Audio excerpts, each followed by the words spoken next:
Welcome to this video tutorial. This is all about making sure you've got a study to support your 10-mark answers. So if practical issues comes up, make sure you know some studies that have experienced some practical issues. So here we go. Time is a practical issue. So if you need a study to support that some research takes time, qualitative research often does. Paul Willis could be a really good study here. He took over 18 months to complete his research.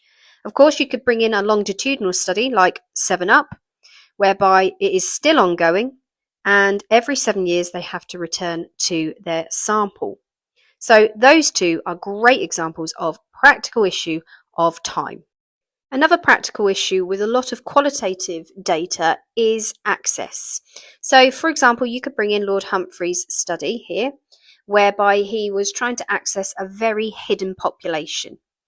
What about even adding in Patrick's study? He looked at violent gangs, and again, gaining access into that would require a lot of skill, a lot of patience, and potential covert methods. Another practical issue is, what is your skill set? So a lot of the time with qualitative research, it requires specialist skills.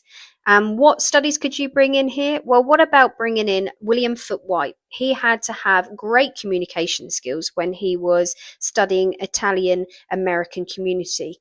What about even Anne Oakley? Sitting down with women to try and get a valid account would require skills to develop a rapport and a trusting relationship.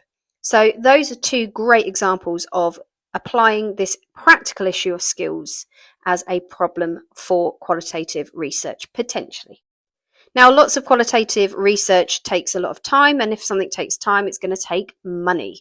It's going to cost money. So two examples of costly pieces of research, we've got the census data. That takes a lot of money to distribute the census, to analyze the census. And of course, you've got the Child of Our Time study, and that is following basically 25 children over 20 years. And again, think about the cost implications of that. So hopefully this video has been helpful. Just remember to get into the top band with any 10 marker that requires you to evaluate a strength or weakness. Always bring in examples of studies to support the issue or the strength. Thanks for watching.